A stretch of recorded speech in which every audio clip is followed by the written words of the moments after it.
Are you a footballer who wants to maximize your performance to succeed at the top level? My new ebook, Strength and Conditioning 101 for Female Footballers, is now available. For free and instant access, simply head on over to jacobandre.com. Link is in the show notes. The Women's Footy Podcast is brought to you by FitnessWorks. With 3 convenient locations in Darwin at Darwin City, Nightcliff and Allawa, these gyms are world-class family exercise centres offering the latest equipment with friendly and fully qualified staff. For more information, check out fitnessworksnt.com.au.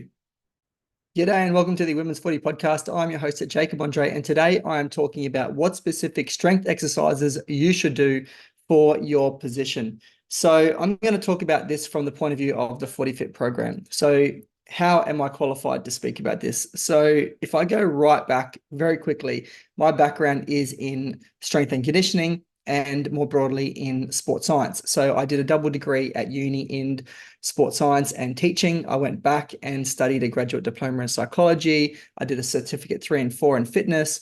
I've done a whole bunch of stuff in strength and conditioning in terms of experience. I got RPL, which stands for Recognized Prior Learning, to do my level 1 strength and conditioning course through ASCA, which is the Australian Strength and Conditioning Association. And from that, I have worked at the Northern Territory Institute of Sport, one as a consultant, as an employee, and also on a casual basis. So in one of my roles, I was managing and facilitating the research project Move More, Learn More, which was all about developing physical competence or physical literacy in young children and developing them up to be able to be competent in all of the different physical elements, so that once they got to those teenage years, when coaches were trying to actually develop strength and conditioning with where they should be at as a teenager, they were capable of doing so. Because what the Institute found was that probably after about, or children that, or adults, or teenagers who were born around early 2000s, so about 2000 through to about 2005, they were starting to see that as they were becoming teenagers around the age of sort of early teens, that they weren't physically competent to be able to do what they used to be able to do in the athletes that they were getting come in. So they stepped back and they started focusing on developing up young kids. And if you look at what was happening around that time, that was pretty much around the birth of the smartphone. So probably the most famous one is the iPhone. So let's just pick on that. I'm a massive iPhone lover. I love my Apple products. So I'm going to pick on them. But when that came out around the year 2005-ish, don't quote me on the exact year, that's why I say 5-ish, a lot of children were then not doing the fundamental stuff that they were typically doing before that. And so when we talk about physical competence, what we're referring to are that there are 7 fundamental human movements. If we break all of human movement down, we'll come up with these 7 movements, and they are bracing, which is essentially like a plank, and that is foundational to the other 6, which I'm about to mention. And that is your pushing and pulling, which can be both horizontal and vertical. So you've got horizontal pushing, horizontal pushing, horizontal pulling, horizontal pulling. Then you've got your lower body, which is your squatting, lunging, and hinging. And then number 7 is rotation. And so the spine loves to rotate. It loves to twist, and it's really valuable to twist your spine. So by twisting, you are actually improving your spine health. So they are the 7 fundamental movements. We've also got basic fundamental locomotive movements. For example, running, walking, jumping, hopping, leaping, and so on. And then we've also got fundamental sport-specific movements, for example, throwing and catching, kicking, and striking. And striking might be in terms of martial defense striking, but it also could be striking in terms of striking a tennis ball with a racket, or striking a baseball with a baseball bat, or a cricket ball with a cricket bat. So all of this stuff goes back to those 7 fundamental movements, and we need to develop them up so that you are physically competent to be able to do what we're going to ask of your body in the gym. So when we develop strength, let me go back real quickly to talk about strength and conditioning, because this is a comparison I like to make. If we were to ask you what came first, the chicken or the egg, most people could argue until they were black and blue in the face that the chicken came first or the egg. And so we don't really know, and it doesn't matter. It's a philosophical question. There is no answer to that. But when we ask what comes first, strength or conditioning, there's one answer, and that is strength. Strength underpins everything. You need to be strong to be able to do what you're going to ask of your body in your conditioning training. So our strength underpins our conditioning, and our conditioning is all of our stuff essentially on the field or the court or the pitch. And so that is your running, and it could be your speed, and we could break speed down further into acceleration, deceleration, and top end speed. So from that, we can look at agility, and agility and change of direction is slightly different. Change of direction training is changing where you make the decision, or it's in a predetermined manner. Agility, on the other hand, is in response to a stimulus. So what does that look like in a training session? If we were to lay out a ladder or cones and ask an athlete to go and run through those cones, from this cone to that cone, do this, turn 90 degrees, turn 135 degrees, go up here, decelerate at this cone, accelerate again to the next cone, whatever. All of that is change of direction training. So you are changing direction in a predetermined manner. The coach has said to the athlete, I want you to run to that cone, and then I want you to turn 90 degrees, run to that cone, turn 90 degrees, and then run to the next cone. Change of direction. Agility is where it is in response to a stimulus. So an example would be a mirroring drill, where you are in a square, let's say it's a 5x5 meter square. You have one athlete on one side, you have yourself on the other side, and you are copying what that athlete is doing. And they might only be going in a plus sort of sign, so up and back, left and right, or side to side. And so you might be moving in that kind of like a window, even like a square with the line in the middle, with the plus in the middle. And so you're moving along those lines. Following along and copying is agility training. So that's our speed, broken up into acceleration, top end speed, and deceleration. Our agility training, which can be both predetermined and in response to a stimulus, so typically referred to as change of direction, which is predetermined, or agility, which is in response to a stimulus. Then you've got your speed endurance, which is essentially where you're now playing around with the next energy system. So if the first two were using the ATP energy system, that short burst energy, that really quick stuff, now we're moving into the lactic energy system, or the anaerobic glycolytic energy system, which is where you are pushing your ability to be able to endure at a higher intensity or at a higher speed. From that, we've got our aerobic endurance training, which can be just a longer run, a 30-minute run, for example, a 45-minute run, 60-minute run. It could be fartlek training, which is where we are playing around with speed play, which is what that refers to. Fartlek means speed play. So you're playing around with speed and change of speed in a longer run. You've got your MAS running, maximal aerobic speed. And then you've also got swimming and bike riding, which are two cross-training components of cardiovascular fitness, which I like to use to develop that cardiovascular fitness. So the swimming is something that I incorporate into pretty much every program, if possible. If you are playing a running-based sport and you do any running and there's any form of aerobic running, then swimming is phenomenal for developing your cardiovascular endurance. Yes, there are other benefits to it, like developing some strength and core strength and having that lower impact on the body. So it can be good for recovery. It can be good for rehab, but I love to use it as a way to develop aerobic endurance. So that's your conditioning. Your strength, as I've already alluded to, is built upon those 7 fundamental movements, and we need to develop the strength in a way which is going to be specific to your sport. So we're speaking specifically here about Australian rules football, and more specifically for your position, which I'm going to touch on a bit more in a moment. So stay tuned for that. So when it comes to the strength, we need to understand that the muscles have 3 different types of contraction. You have a concentric, eccentric, and isometric contraction. So a concentric contraction is where the muscle shortens. An eccentric contraction is where the muscle lengthens under load. So you've got some form of load against the muscle, and you are lengthening the muscle, but it's doing it against resistance. And then isometric, which is where the muscle is stationary. There's no sliding of muscle fibers past one another, but the muscle is contracted. So the muscle contracts and then locks. There's no sliding of the muscle fibers. So when it comes to developing a strength and conditioning program, I have spent years, as I've already touched on, in terms of doing the study around the theory of all this. And I've spent years putting this into practice and playing around with people who are older, mature people who are just simply wanting to get fit. I've had people who are just wanting to lose weight. I've worked with young children who have been autistic, for example, and just getting some movement and some motor control in their patterns, in their movement patterns. I've worked with a whole range of people, but one group of people I am currently working with and I love working with immensely, and that is footballers. So I've worked with footballers at the local level in a team environment, and I've worked with footballers individually.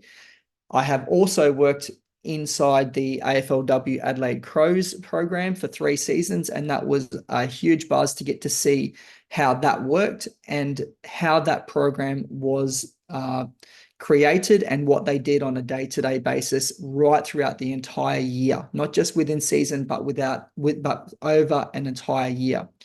And so that was really something, one, which reinforced that I was on the right track and doing the right thing, but also just a bit of an eye-opener to see just how things were put into place at the highest level. So as I said, I've worked with athletes at the Northern Territory Institute of Sport, and I got to see that that's very much about development. And I got to see that at the highest level with the Adelaide Crows and the AFLW program. And a lot of it was nothing really new to what I had learned thus far in my career.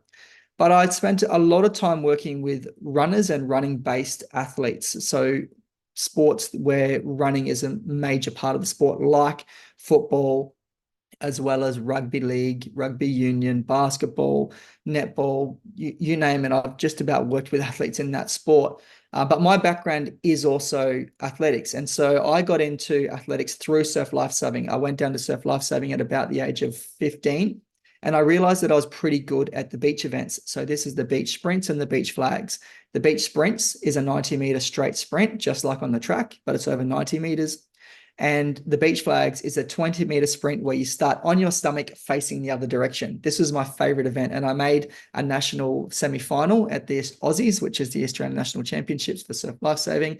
It was on Kurrawa on the Gold Coast, and I made the semi-final, which meant the top 18 in the country at the under 16 level. I was 15. It was my first year. So I was pretty proud of that. I needed to get one more flag. And the flag, by the way, is just a little bit of hose, which is about 20 centimeters long. So you start on your stomach, you face the other direction. Someone says heads down, you lay your hands one hand on top of the other. When they say heads down, you put your chin on your hands, and then they blow a whistle and you get up, you turn around and you sprint the other direction, almost like musical chairs, to grab a flag, which is a bit of hose, and one person gets knocked out every time. So I only needed this year to get one more flag, and I would have made the final, which is the top 12, because there was about 6 semifinals happening at the one time. And in my semifinal, I needed to get that one more flag to make the final. So 6 people got knocked out. So I can safely say I was in the top 18 for that event. And yeah, damn it, I only need to get one more flag and I would have made that final of 12. And then who knows, in those sorts of events, who knows what can happen just with any sport. You just have to put yourself in the position, and anything is possible. So I say all that because that's how I got into athletics. I wanted to improve my speed for the next year when I went back in the under 18 category as a 16-year-old. So I got into athletics and I started off with sprints, and I did the 100 and 200 meters. I realized that I was probably a little bit better at the 400 meters. I just lacked that pure top end speed for the 100 meters and the 200, but I was much better at the 400 because I could hold that endurance. And I then sort of got into the 400 meter hurdles because I had that sort of speed endurance, but also the strength from the beach sprints to be able to continually jump over those hurdles.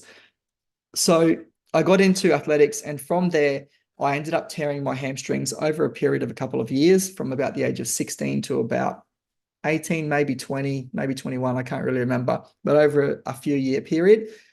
I initially tore my right hamstring first. It was a grade 2 tear out of 3 levels. So it was a pretty major tear. It meant 50% of the muscle fibers torn. And I remember it was like a nail that was about 10 centimeters in diameter, just getting hammered into my hamstring on a 40-meter sprint. We were doing starts. It was over 40 meters, and it was at about the 37, 38-meter mark. I was almost at the end of the sprint, and I could see one of my squad mates who was sort of right beside me, and I wanted to try and beat him to the line, to that 40-meter line, and he got me because I ended up tearing my hamstring, and that put me out for quite a few months. I then come back and pretty much I would do all of the training. I'd get to about 9 months in, somewhere between 9 months and 12 months, and I would tear a hamstring again. So I tore my left hamstring 3 times thereafter. And in that time, I think it was either just before or just after that first hamstring, actually, I tore my left hip flexor in the Arafura Games 200 meters off the start. And it's a funny story. I was so embarrassed about tearing it in the first 5 meters. And so, and that just obviously put me right behind from the beginning. And it was in front of the biggest crowd I'd ever run in front of at the time. And I was too embarrassed to pull out because I thought people would think that I was just making an excuse that I'd torn a muscle. So I ended up completing the 200-meter sprint. It wasn't much of a sprint by the end. There's a photo of me, and you can see the agony on my face with about 10 meters to go.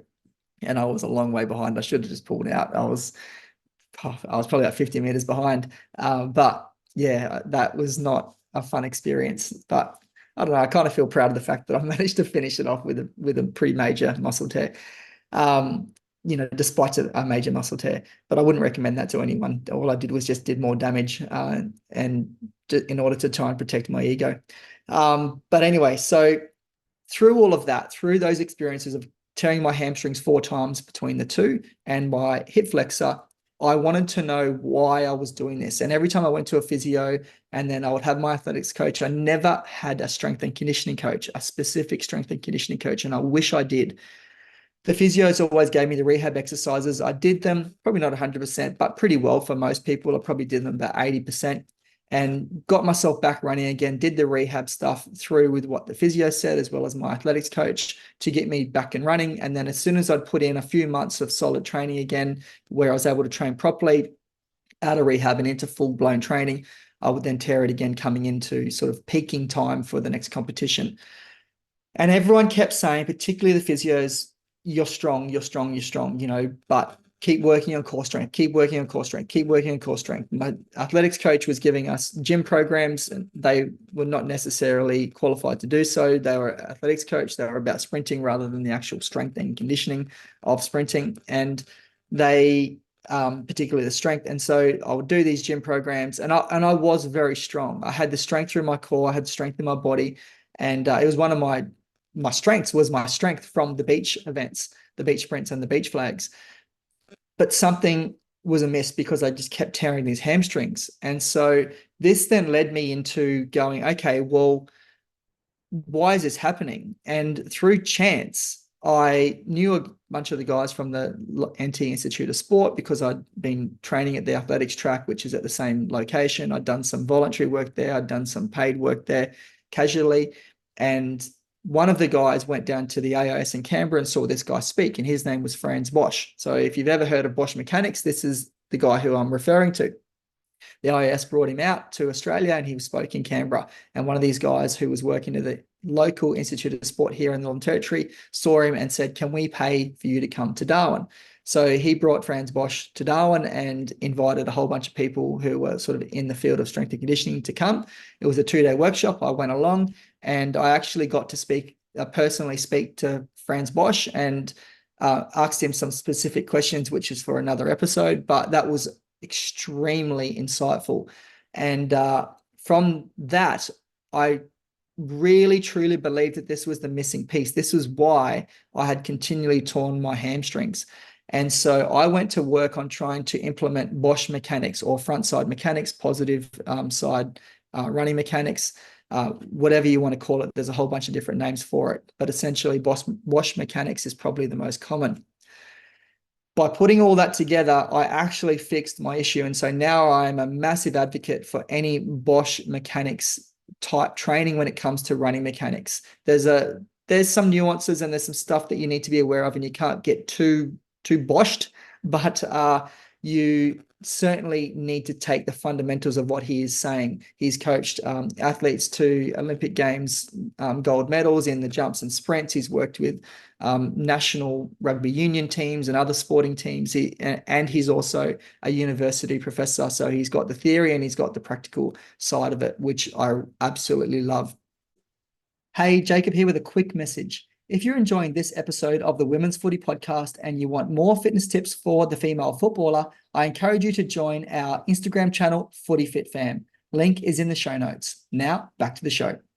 And so now in my 40s, and have been able to for the last few years, can go out and sprint at 100% without even warming up, even though I don't recommend that. I don't suggest you do that. But I can go out and sprint at 100% without any fear of tearing a muscle because I'm running mechanically correct. A lot of it comes down to the hips, but there's also some stuff to do with the ankles. I'm not going to get into that because this topic is not about sprint stuff. This is about strength. And the reason why I say this is because if you are listening to this, you likely play football. And what is the number one thing you do more than anything else in football? And that is run. So you need to learn how to run, and you need to follow a strength and conditioning program, which is specific to running. You need the running specific strength program to develop your body so that you can handle what you're going to do in the running. Because as I said, what's the one thing you do more than anything else in footy? And it's running. So you best develop your body. One, learn how to run, but two, develop the strength to be able to be strong in running positions. And that is over different parts of running. As I've already alluded to earlier on in all of those sessions in the conditioning, the acceleration, the deceleration, the change of direction, and the top end speed. So the running mechanics is going to be slightly different in every single one of those different elements of running. So you need to be strong to be able to do that.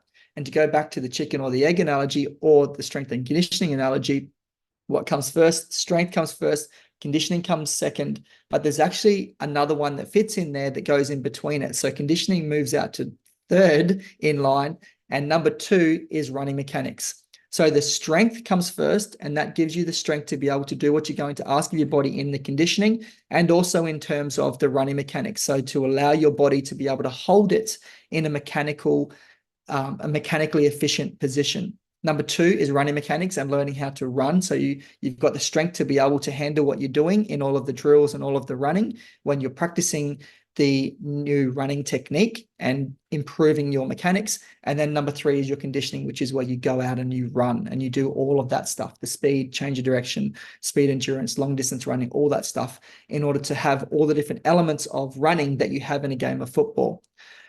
So I say all that to talk about what sort of strength do you need to be doing inside our Footy Fit program. Through all of my experience, having worked at the Institute of Sport, working with local footballers, working with the Crows women's team, as well as working with so many other people, from runners of all different distances, sprints through to long distance, and multiple sports.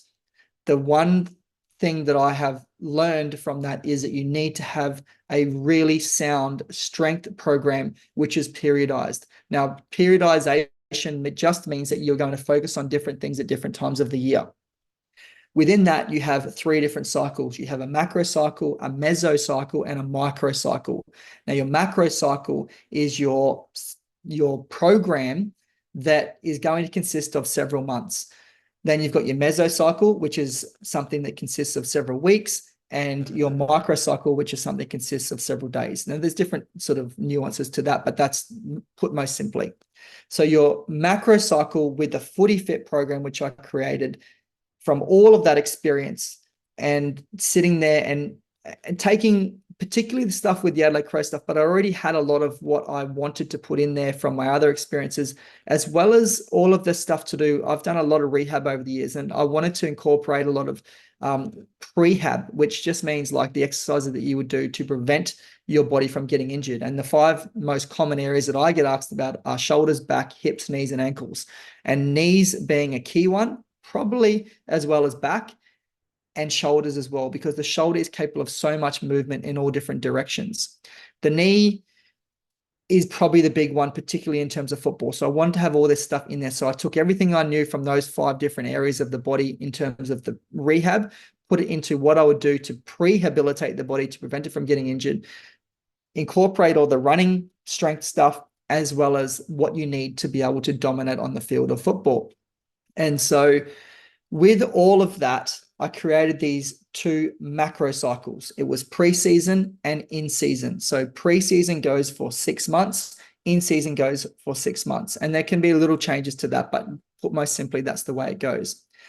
I then broke those 2 seasons up into 4 mesocycles. So we had pre-season 1 and pre-season 2. Each of them goes for 3 months. Pre-season 1 goes for 3 months. Pre-season 2 goes for 3 months. In season is broken up also into 2 different programs, in season 1 and in season 2. In season 1 goes for 3 months, in season 2 goes for 3 months. Then from there, we then break that up further into phases, which there are 12 of. Each one of them is 4 weeks long, or about a month. So there's 4 weeks. So we have phase 1 within preseason 1, which is a 3-month program. We have 3 phases. So phase 1, 2, 3. In preseason 2, we have phase 4, 5, 6.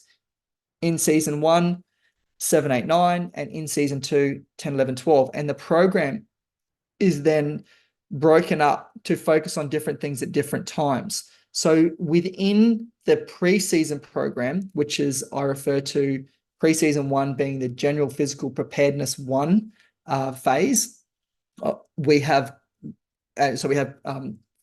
phase 1 is general physical preparedness 1. So program 1 is general physical preparedness, and we have phase 1, phase 2, phase 3 of that. So the focus of that is going to be a lot of hypertrophy. So we want to develop hypertrophy, which just means muscle size and strength endurance. We want to set the body up for what we're going to ask of the body later on in the season. So it's a great time to put on some size because we can be really tired after being in the gym doing this type of training, and we don't need to then back up and be playing games on a weekly basis, which is when we move into a bit more maintenance. So there's some stuff there we need to focus on, but we're focusing primarily in this part here on really draining type workouts because we don't need to be up and about for the weekend.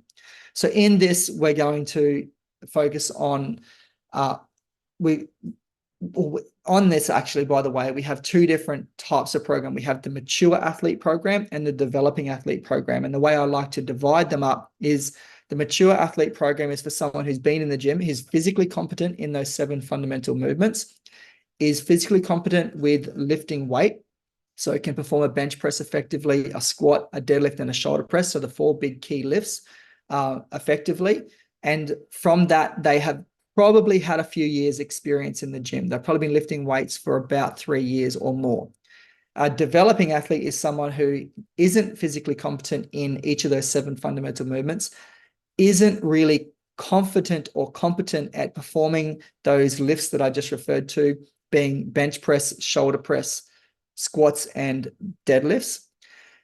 And that is a bit more of a building up kind of program. And so they won't do as much, and they'll spend more time focusing on developing their body as opposed to the mature athlete program. So I'm going to focus on this one in the mature athlete program. So in the preseason, we'll have gym 4 days a week. In the developing program, it's 3 days a week. But in the mature athlete program, it's 4 days a week, and we'll do a Monday, Tuesday, Thursday, Friday. So on the Monday, the focus is going to be big compound lifts. Compound lifts means multiple muscle groups, and it's the stuff like I just referred to with the squats and deadlifts. So big muscle groups and multiple muscle groups. So you're drawing on lots of different muscles to be able to perform the exercise that you're asking your body to perform. So in this, we'll be doing some bench press and some squats, but on a Monday, our accessory focus will be on the quads. On the Tuesday, same thing. We're doing our compound lifts are the deadlift and shoulder press, and our accessory exercises are going to focus on the hamstrings.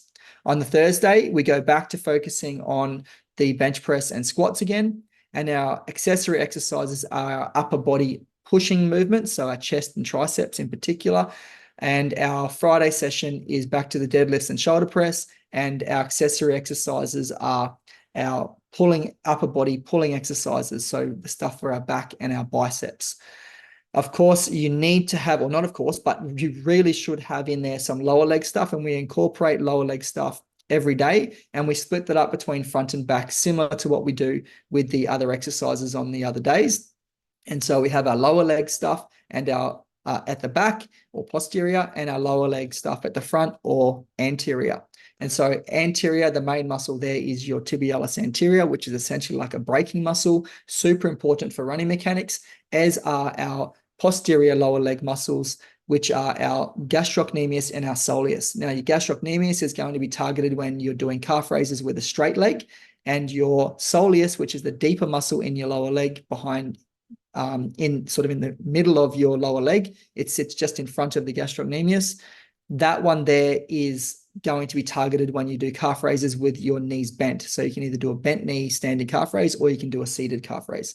So each one of them is super important, but so too are the hamstring exercises, because when you are running, in terms of the Bosch mechanics, essentially what is happening with your hamstring is it's not doing a concentric eccentric contraction, which is shortening, lengthening. Yes, there is an element of that, but a key part of running with good mechanics is the hamstring being in a lengthened and isometric contraction. So it essentially contracts, relaxes, and so too do your calves. So with the hamstring, we need to really develop strength eccentrically, because it's the best strength that you can get from eccentric exercises. And you also have that eccentric contraction of the hamstring, so you need to be strong doing that. You do need to have the concentric, because there's an element of that, but importantly, you need to have the isometric contraction, which we start off developing through at a short lever, so with the knee bent so that the hamstring is shortened, and long lever where the leg is extended or the knee is more straight, essentially getting out to practically straight, and then getting strong in that position, because that's where the hamstring is going to be when you are in top end speed running or sprinting, and you need to be strong in that position. So the isometric exercises with the long lever of the leg, so with the hamstring lengthened and then isometrically contracted, is really important. Okay, we go on to phase 2, which is general physical preparedness 2 and 3, phase 3. We then move into pre-season 2, which is specific physical preparedness is the name of the program. And we have specific physical preparedness 1, 2, and 3 for each one of those phases. So this is now month 4, 5, 6.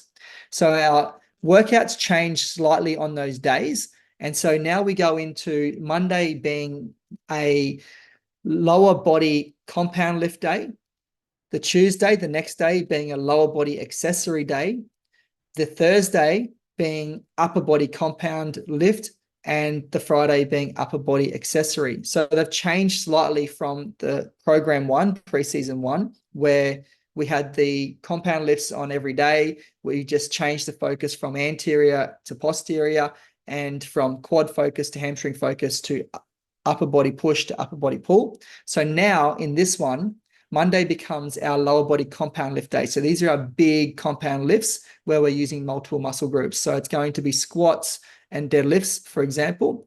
Then on the Tuesday, we've got our lower body accessory day. So this is where we're focusing more on our more stabilizing muscles and really getting in and getting some control in those big muscles of the quads and hamstrings, as well as the lower leg, which I've already talked about how important that is. But in this accessory exercises, this is where we're really focusing on our prehab of the knees in particular, as well as, to a lesser extent, our hips and our ankles.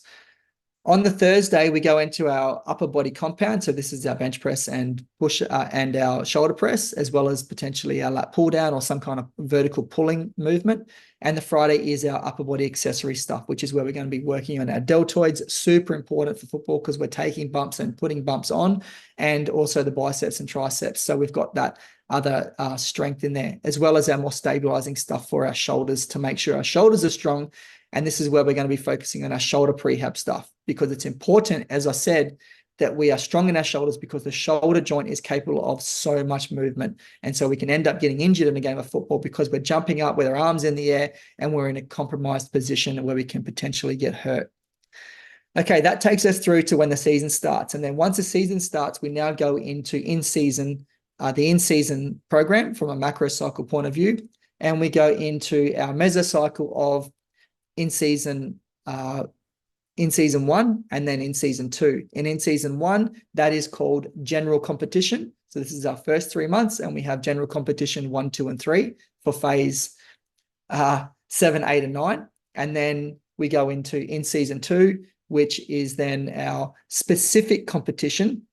And that specific competition 1, 2, and 3 for phases 10, 11, 12. And that takes us right through to grand final day.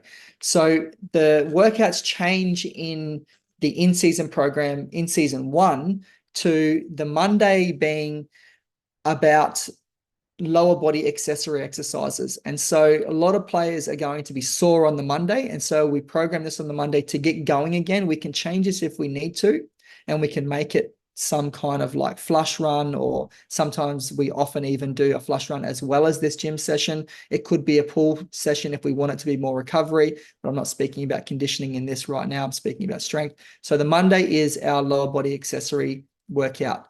Our Tuesday is our upper body compound lift workout. So this is our big upper body lifts. So generally we're a bit more recovered by the Tuesday, but we don't want to spend too much time in our legs. We're probably also running a bit on our legs on the Tuesday, so we don't want to be doing weights. The weights that we do is on the Wednesday, and that's our lower body compound lift workout. And that's our main lower body workout for the week. There's only one of these for the week, one main lower body workout. The other one is an accessory workout on the Monday, but this one is our main lift day. So if we were going to have to pick one workout, out of the 4 workouts that we've got programmed, this is the one. This is the one that we do first and foremost. And if we need to drop something off for time or whatever reason, then we drop the other stuff off and we keep this one.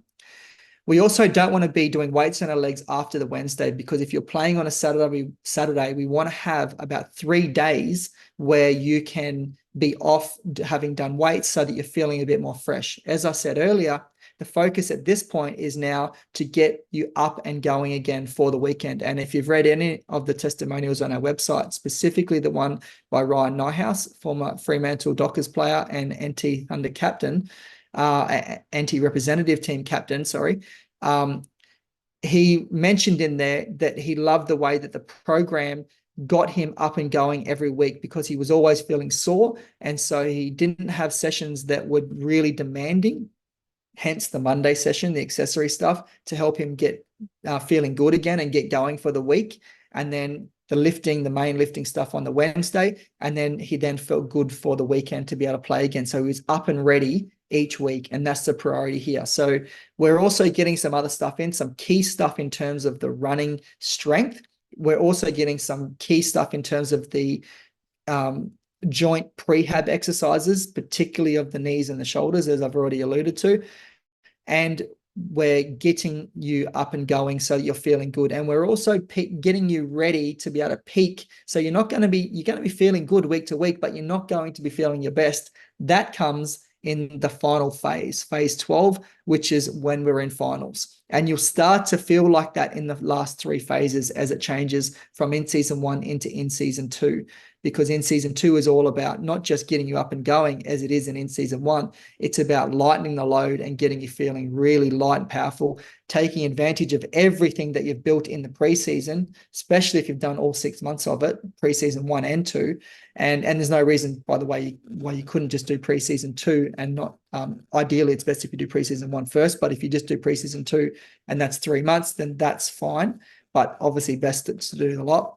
But if you have done a lot, you're going to be feeling really good come the final program, which is in season 2, and taking advantage of everything that you've done, making yourself, get all of that strength, all of that power, and then just making you really strong and powerful, but also feeling really light, as if you're running across the top of the ground.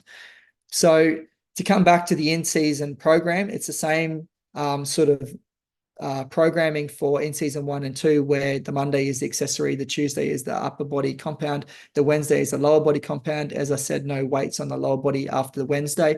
And then the 4th one of the week is the upper body accessory, so that the only weights you're doing on your body after the Wednesday is an upper body accessory exercises. So you're focusing on upper body stuff. It's accessory stuff, so it's not heavy lifting, so it's not going to drain you. And so you should be feeling pretty good come the weekend. And then on the Friday, you can either have that off. You might do a very light run if you really wanted to. But what we usually recommend is one of our priming sessions. So priming is about getting your body up and ready to go. It's kind of like priming, priming in terms of mechanical sense. And so it's about getting your central nervous system fired up. So we're doing some weights. It's very, very quick weights. It's very powerful stuff, but there's not a lot of load. So it will be, for example, no more than about 3 sets, 2 or 3 sets, maybe even 1 set. And it's not a lot of reps either. It's only sort of in around the 2 to 3 rep range of some of the bigger stuff, and some of the more accessory stuff, it's sort of around that 4 to 6 rep range. So for example, in our program, we have a general competition priming session, which athletes do either on the Friday or the Saturday. It's up to them. Research has shown that priming workouts are really effective anywhere from about 2 hours before game time out to 2 days before game time. And so I program it on the Friday and like athletes to do it on the Friday. That's also just a little bit better for timing wise if they're not a professional athlete and they don't have to go and try and find a gym to get to before game day. If they want to go to a gym on the morning of the game, they're more than welcome to, and that can work for them, but it's just about finding what works best for you. So it could be on the Friday, it could be on the Saturday. And same if you're playing on the Sunday, same thing. You could do it on the Saturday, you could do it Sunday morning, whatever. You could even do it on the Friday. As I said, it works best anywhere from 2 hours before game time out to 2 days before game time. So the priming sessions are a general priming session and a specific priming session. So our general one sits in our general competition program. So the first 3 months, so in season 1, and that's stuff to do with like power cleans, depth jumps, that sort of stuff. And so the power clean movement might be say 2 or 3 sets of 2 to 3 reps. The more accessory stuff like the depth jumps might be 2 sets of say 4 to 6 reps.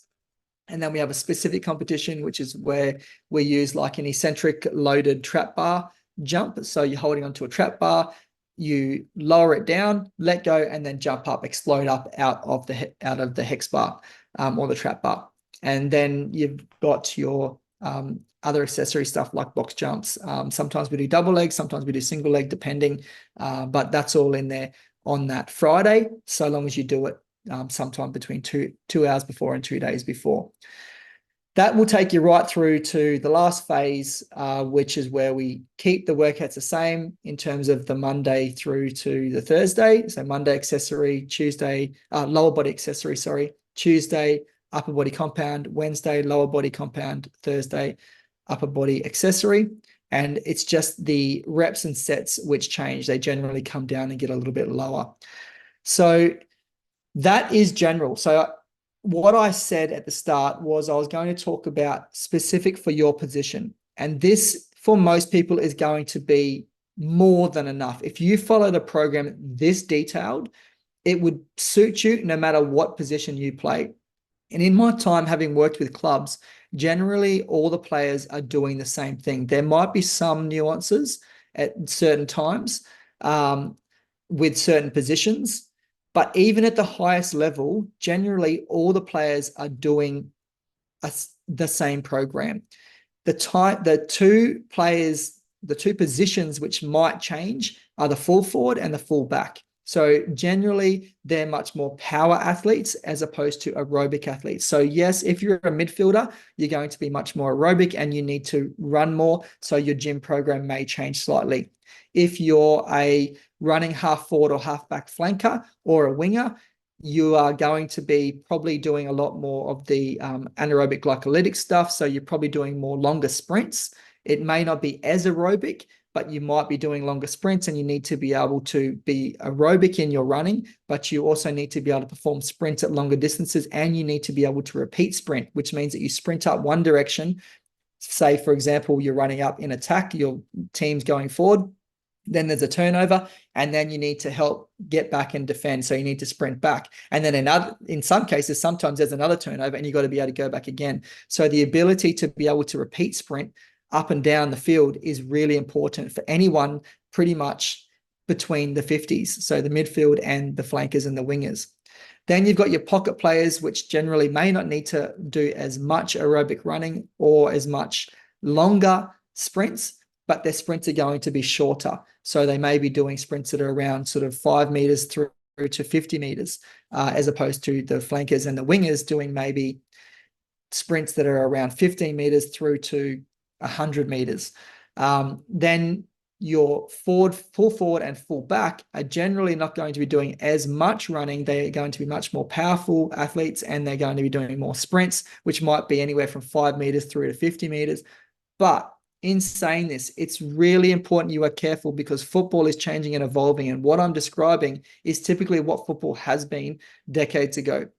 While it is still to a certain extent the same, you need to be able to run. Because just because I think it's really dangerous to lock yourself down into a position and try and become a specialist in that position. Because what happens if your team goes down and loses a few players, and then you can't change on the bench and you need to continually run? Or what happens if you need to go into another position for whatever reason and you haven't trained for that? So I think it's super important that you train for being able to play any position. And if you look at full forward and full back players in today's day and age, a lot of them, you look at the Nick Rewalt, for example, or the King brothers, there's so many of these footballers that you now see are performing long sprints down the field. So they won't just stay in the goal square anymore. They won't even just stay inside the 50. It's common these days to see full forwards and full backs going with them, sprinting right all the way up, or even not sprinting, but running at a high intensity up the field to be an option up on the wing. And then they need to then sprint back and get back, especially if the ball starts to go over the back, and you see how fast they then sprint then, because they want to get on the end of it. So it's really important that every position is able to run. So that's why I think, yes, while you can make little nuanced changes in different positions, a program like this that we have in the Footy Fit, Footy Fit, is so specific to all of the running strength that you need, for all of the prehab that you need, and it's going to be specific to the dynamic nature of Australian rules football, in that you need to be able to do all of these different things, from sprint, change direction, sprint for longer distance, which is speed endurance, sprint ongoingly, and be able to run 10 to 15 Ks in a game, whatever it may be. So I think just be careful getting too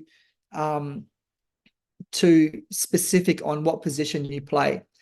If you are playing at the top level, then I think you potentially can. And I'll tell you a story that I heard in 2018, early 2018, about March or April. I was lucky enough to go down to Melbourne to watch. I'm a Richmond supporter in the men's, and they'd won the premiership in 2017. And through working at the Institute of Sport, I had a colleague there who, Loris Bertolacci, first guest actually on this podcast, to go back and listen to that. He was pretty much the godfather of strength and conditioning in the AFL. Godfather because he's Italian, but also the grandfather because he was one of the first two full-time strength and conditioning coaches in the AFL system. He started off, I believe, at Essendon. He also worked at the Bulldogs and Collingwood for short periods of time, and finished off his career at Geelong, having developed players like Gary Ablett Jr., Cameron Ling, Jimmy Bartell, Chapman, you name that group that went through and was really successful in 2007. He developed them from about 1998 to 2005. And so through that connection with him, he put me into touch with a guy who was one of his interns at Geelong, who was now Richmond speed and power coach. His name's Luke Meehan. And so I got to go to watch Richmond play in round 1 against Carlton in front of 95,000 fans, where they unveiled the flag for being the premiers.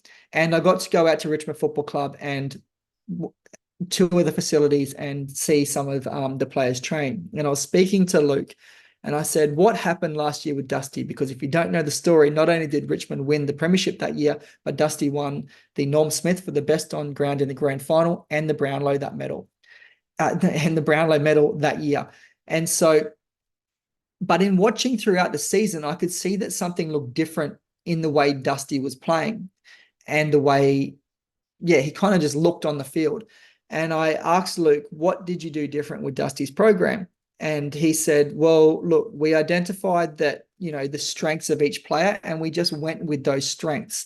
So it wasn't necessarily about the position that he was playing in. Yes, of course, that plays a part, but it was about identifying that Dusty's strengths were about power. He wasn't as much an aerobic athlete as was someone like Daniel Rioli, who scored extremely high, I think the best in his draft year on the repeat sprint test at the AFL draft combine.